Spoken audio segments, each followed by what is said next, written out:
Agradezco a la directiva de caballeros, Hechos capítulo 9 del 1 al 6.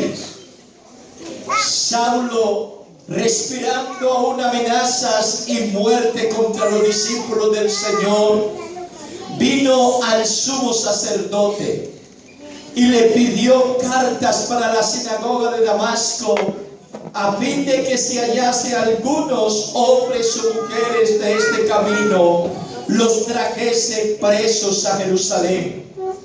Mas yendo por el camino, aconteció que al llegar cerca de Damasco, repentinamente le rodeó un resplandor de luz del cielo, y cayendo en tierra, oyó una voz que le decía: Saulo, Saulo, ¿por qué me persigues? Él le dijo: ¿quién eres, Señor? Y él le dijo: yo soy Jesús, a quien tú persigues. Dura cosa te es dar coces contra el aguijón. Él, temblando y temeroso, dijo: Señor, ¿qué quieres que yo haga? Y el Señor le dijo: levántate y entra en la ciudad, y se te dirá lo que debes hacer. Hace una oración, algo, y es que yo creo que todos aquí tenemos algo que expresar de un antes y un después, en cualquier área, sentimental, económica, física, espiritual, en todas las áreas. Creo que alguien tiene algo marcado en su corazón, que si los acontecimientos que llevan siglos de haber sucedido, siempre se dice antes y después de Cristo. Cristo partió en un antes y un después con su venida. No solamente la creación del universo, sino también de la humanidad, porque aún hay algo más poderoso. Cristo con su venida marcó a Satanás los límites de su poder en un antes y un después. Porque antes de Cristo nadie pudo sostenerse en pie ante los ataques de Satanás, sino que todos, desde Génesis hasta Malaquías, Satanás se enorgullecía de debilitar aún a los más fuertes. Pero al venir Cristo, le marcó un antes y un después, parándose en línea de batalla para hacerle frente y destruir al que tenía el imperio de la muerte. Esto es a saber, al diablo, al que nos tenía, dice la Biblia, sujetos a servidumbre. Hebreos 2 verso 14 dice así: que por cuanto los hijos participaron de sangre, de carne y sangre, él también participó de lo mismo, para destruir por medio de la muerte al que tenía el imperio de la muerte, esto es, al diablo, y librar a todos los que por el temor de la muerte estaban durante toda su vida sujetos a servidumbre. Al nombre de Jesús sea la gloria. La mayoría de los que conocemos la historia de Saulo, el perseguidor de los primeros discípulos de Cristo, los que ya conocemos esta historia. Es algo escalofriante, es estremecedora. ¿Cómo sería para los que la vivieron y sufrieron en carne propia las persecuciones de este hombre enfurecido, en cuya mente solo existía amenazas de muerte? Para algunos, quizás muy pocos acá, es algo escalofriante sufrir una persecución de muerte. Es duro. Como ya algunos saben, uno despertar con la casa toda encendida, fuego hasta el techo, o tener que uno coger frente a alguien que tiene un revólver en mano y un cuchillo en la otra y desafiarle a uno con cuál quieres morirte. Y que no era un juego, no era una broma, era algo en serio. Todo esto, hermanos, cuando se vive en carne propia, es algo que, a la verdad, cuando se está viviendo para Cristo, aunque por momentos haya algún temor, al mismo tiempo hay un gozo inefable al saber que está padeciendo por causa de Cristo, y que en ese momento el Señor le llama a uno bienaventurado. Gloria a Dios.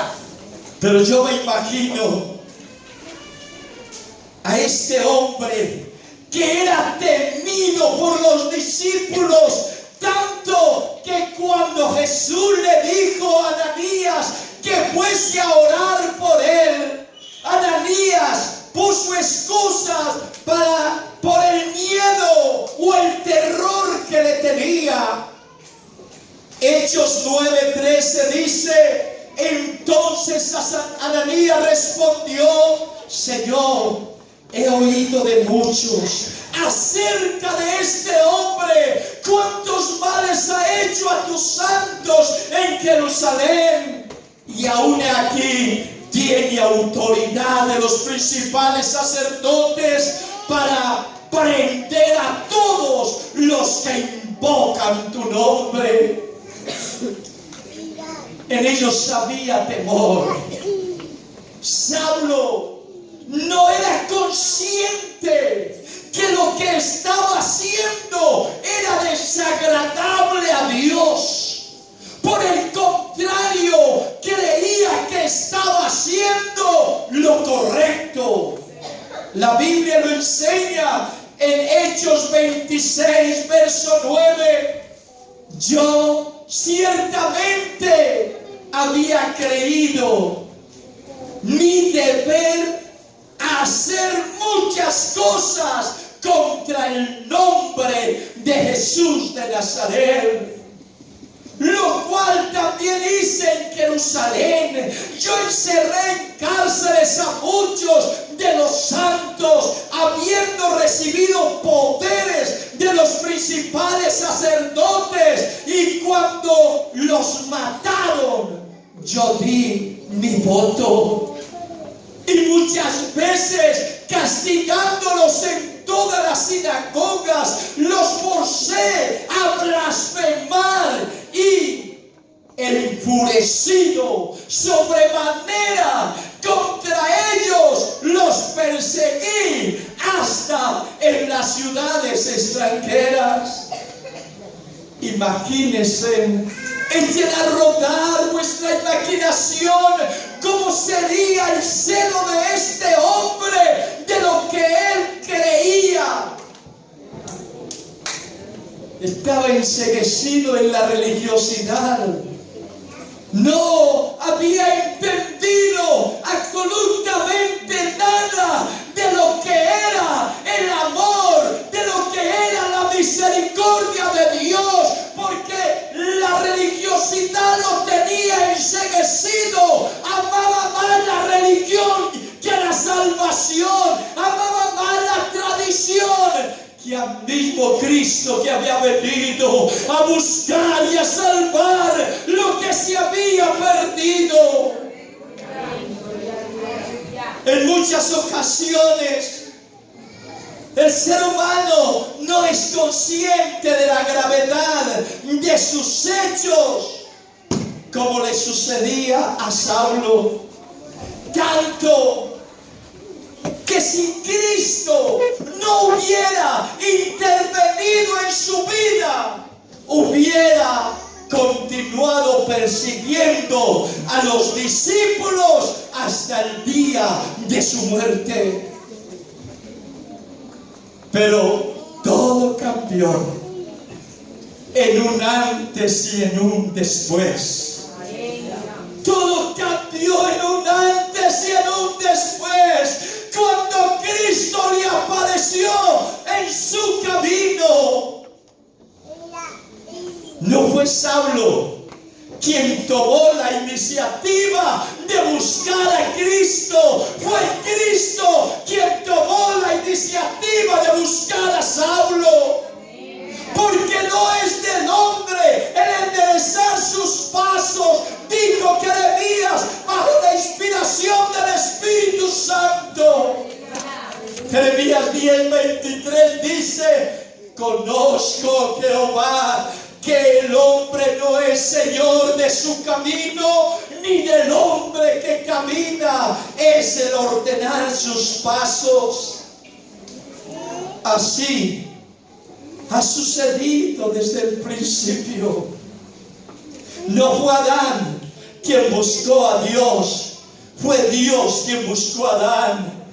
No fue Lázaro quien dijo o dejó una carta pidiendo a Jesús que le resucitara. Fue Jesús quien le plació resucitarlo a los 4 días para mostrar su gloria y su poder.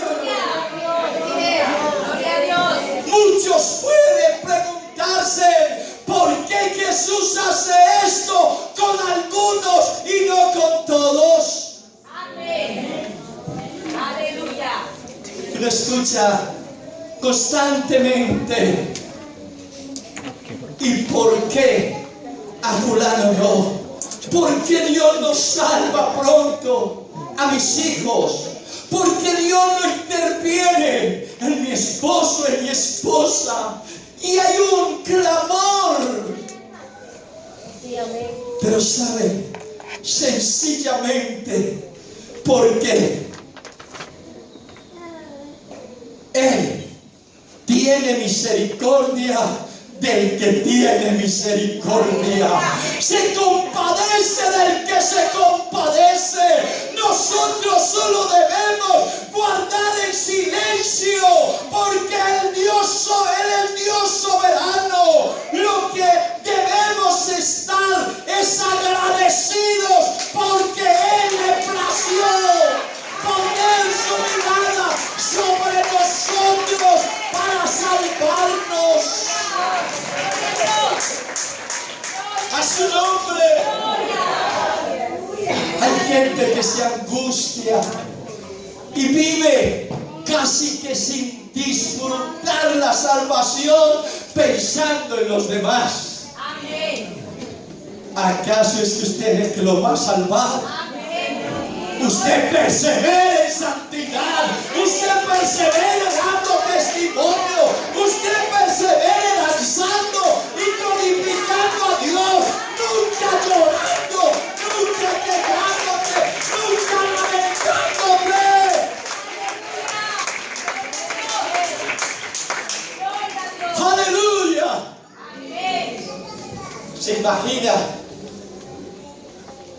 si las personas que lo miran siempre cabizbajo, ya con joroba de mirar el suelo a causa del estrés. No. Hermano, esa persona no va a alcanzar la salvación por usted. Si Dios lo salva es de mera misericordia. Oh, pero usted tiene que hacer ese puente de bendición.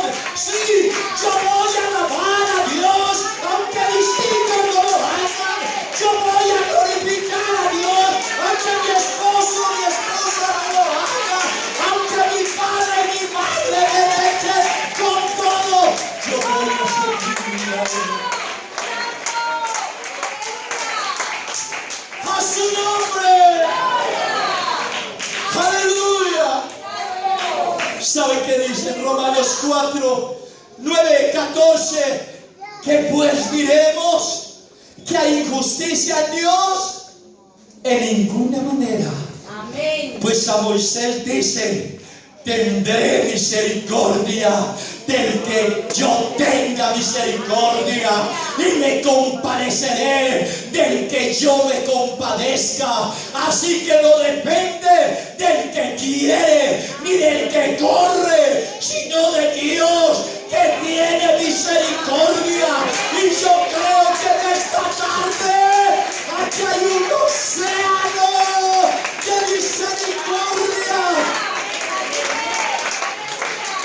Oh, yo soy convencido que quien viene a este lugar no es una simple coincidencia.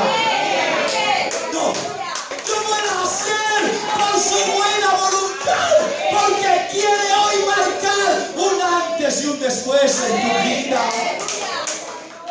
A su nombre.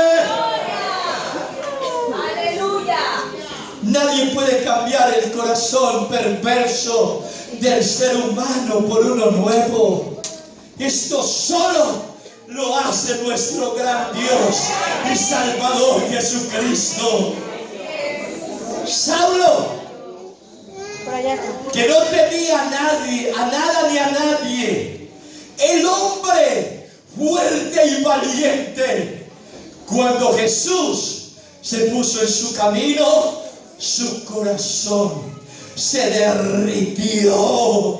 Óigame bien, como cera en medio del fuego, al escuchar la voz de Dios que le decía: Saulo, Saulo, ¿por qué me persigues?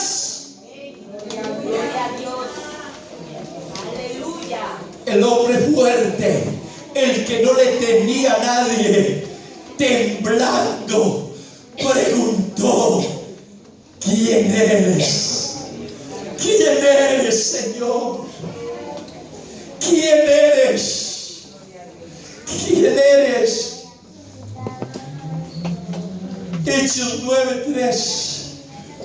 Mas yendo por el camino, aconteció que al llegar cerca de Damasco, repentinamente le rodeó un resplandor de luz del cielo. Y cayendo en tierra, oyó una voz que le decía: Saulo, Saulo, ¿por qué me persigues? Es tremendo esto, porque Saulo supuestamente no estaba persiguiendo al que habían crucificado y había resucitado al tercer día. Saulo estaba persiguiendo a los que habían creído, a los que le habían visto resucitado. Hoy sabe algo, es que el que se mete con un seguidor de Cristo, se mete con él. El que se mete con el cuerpo, se mete con la cabeza. Y aquí respondió la cabeza: Jesucristo, el cual es la cabeza de esta iglesia.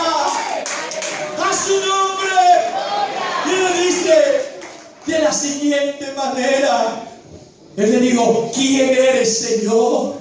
Y le dijo: yo soy Jesús, a quien tú persigues. Dura cosa te es dar cosas contra el aguijón. Oh, el temblando y temeroso. ¿Dónde estaba su valentía? ¿Dónde quedó su orgullo? ¿Dónde quedó aquello que le llevaba aún a dar votos para que matasen a los primeros cristianos? Ahora el hombre estaba dócil, sensible, temblando. Aleluya. El temblando y temeroso dijo: Señor, ¿quién eres? Ahora, ¿qué quieres que yo haga? Después de darse cuenta quién era el que se había cruzado en su camino. ¿Qué quieres que yo haga? Y el Señor le dijo: levántate y entra en la ciudad y se te dirá lo que debes hacer. ¿Sabe? Antes Saulo, después Pablo. De perseguidor a ser perseguido. De ser un iracundo y altivo a ser un manso y humilde de corazón. Pasó de ser olor de muerte para ser olor de vida. Pasó de vivir en la carne a vivir en el Espíritu, muriendo a lo suyo para que Cristo fuera quien viviera en él. Por esto pudo decir: ya no vivo yo, mas Cristo vive en mí. Un antes y un después. Alabanzas a su nombre. Saulo pasó de ser un instrumento de Satanás para ser un instrumento de Cristo, escogido para marcar un antes y un después. Y lo que dice allá en Hechos 9, 15 y 16, el Señor le dijo: ve, porque instrumento escogido es este para llevar mi nombre en presencia de los gentiles y de reyes y de los hijos de Israel, porque yo le mostraré cuánto le es necesario padecer por mi nombre. El antes de ser salvo quedó atrás. Ahora todas las cosas para Él, como lo son para nosotros, son hechas nuevas. En lo que Él mismo declara en 2 Corintios 5:17, de modo que si alguno está en Cristo, si alguno está en Cristo, hay un antes y un después. Nueva criatura es. Las cosas viejas pasaron. El pasado quedó atrás. No importa cuál haya sido, todo es hecho nuevo.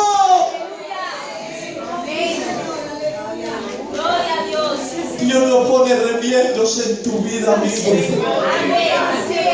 Dios no pone remiendos. Dios hace nuevas criaturas, desde la coronilla hasta la planta.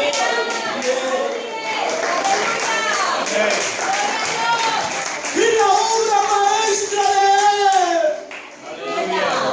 a su nombre. El que ha nacido de nuevo empieza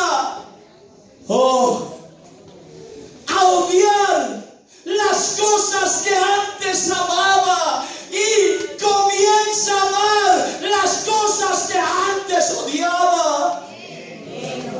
Hay un cambio radical entre el antes y el después, en sus afectos y en sus deseos. Ahora El fruto del Espíritu Santo es conocido en el hombre o la mujer que ha nacido de nuevo. Aleluya. Es lo que dice Pablo en Gálatas 5:22. Mas el fruto del Espíritu es amor, es gozo, es paz, es paciencia, es benignidad, es bondad, es fe, es mansedumbre, es templanza. Aleluya. Aleluya. El antes y un después en el hombre y la mujer solo lo puede marcar el Señor Jesucristo. Amén. Aquí no valen los consejos de los padres, ni aún los centros de rehabilitación. Amén. Así es. Solo Cristo, cuando viene y transforma ese corazón, Así es. liberándolo de cualquier situación. La Biblia nos cuenta la historia de hombres que nadie pudo detenerlos, como fue el caso que hemos leído. Ni con grillo ni con cadenas, estas eran hechas pedazos por la legión de demonios que había en este muchacho. Hicieron todo lo que estaba al alcance de ellos sin lograr nada. Oh, pero Cristo llegó y todo cambió en un antes y un después. El pasaje que leímos de Marcos 5, la historia tremenda de este endemoniado gadareno.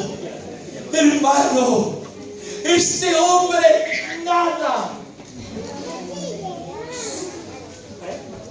podía hacerle frente. Este hombre, yo me imagino las cadenas que le ponían en sus manos, en sus pies, porque a él le gustaba estar allá en los sepulcros. Piense este hombre poseído, dice la Biblia, por una legión de 2000 demonios.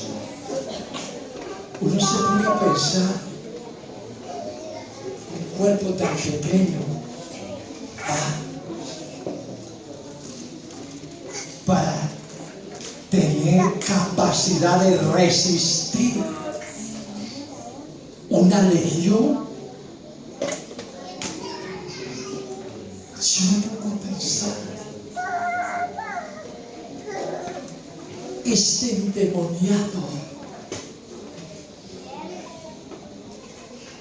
cuando iba por todas partes le corría, quizás se escondía de él, le temía.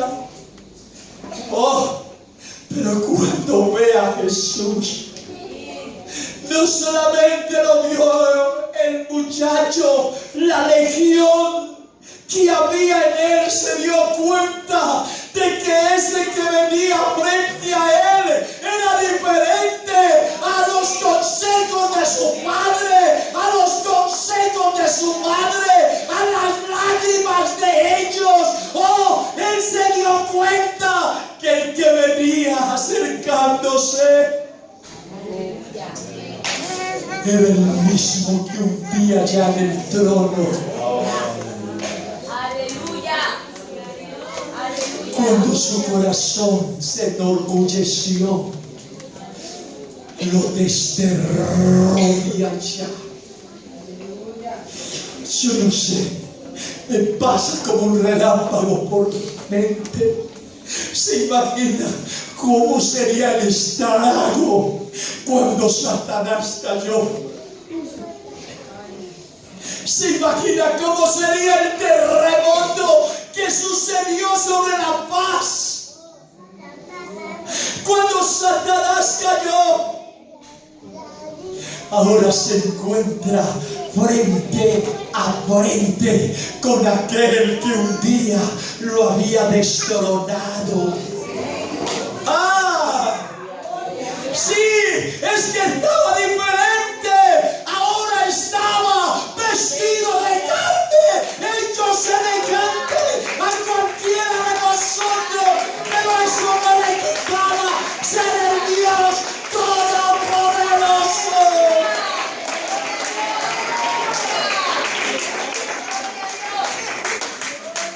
Le dice el Señor, por favor. Yo me imagino esos demonios arrodillados ante Jesús. No nos eches. Nosotros necesitamos un cuerpo. Necesitamos un cuerpo para habitar en Él. Permítenos entrar siquiera a esos cerdos que hay allá. ¿Y sabe qué le dice el Señor? Ven. Inmediatamente, los que conocemos la historia, dice la Biblia que un acto como de 2000 cerdos y todos fueron a un despeñadero y se ahogaron. Pero sabe el muchacho, quedando libre, dice la Biblia que después sentadito, bien vestido, la gente lo miraba y es este. ¿Quién es este? Y en vez de acercarse y darle un abrazo, le estaba viendo. Pero ¿qué es lo que ha sucedido en este muchacho? ¿No es lo que ha acontecido aquí en muchas personas? Algo así parecido, que la gente, en vez de felicitarlo, porque ahora ya no es un drogadicto, porque ahora no están los prostíbulos, porque ahora ya no es un maldiciente, porque ahora es diferente. Sin embargo, mira hacia un lado. Amén. Así es. En vez de abrazarlo y felicitarlo y dar la gloria a Dios, te critican. Pero eso no importa. Eso nunca va a poner en miniatura la poderosa obra que Dios hace en la vida de cada hombre, de cada mujer, cuando tiene un encuentro con Cristo. Se marca un antes y un después. A su nombre. Así como este acontecimiento, hay muchos en la Biblia. Una mujer adúltera que marcó la diferencia en un antes y en un después, transformada por el poder de Cristo en una nueva mujer, con un gozo inefable, anunció por doquier que salieran a ver a Jesús, a Jesús, a Jesús, el cual le había dicho todo lo que su vida fue. Pero todo cambió en un antes y en un después en esta mujer. Pedro, que no le tembló la mano para cortarle la oreja a Malco,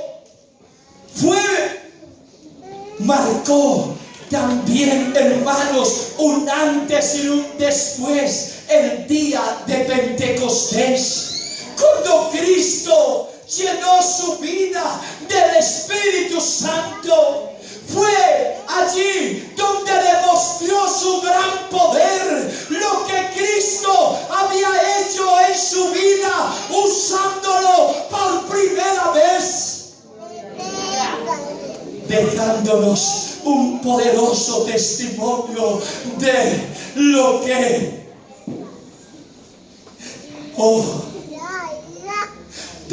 Cristo puede hacer con un hombre o con una mujer que se pone en sus manos para ser usado por Él. Aleluya. 3,000 fueron bautizados en el nombre de Jesús. Fue el resultado de un hombre lleno del Espíritu Santo el día de Pentecostés, Aleluya. que marcó un antes y un después.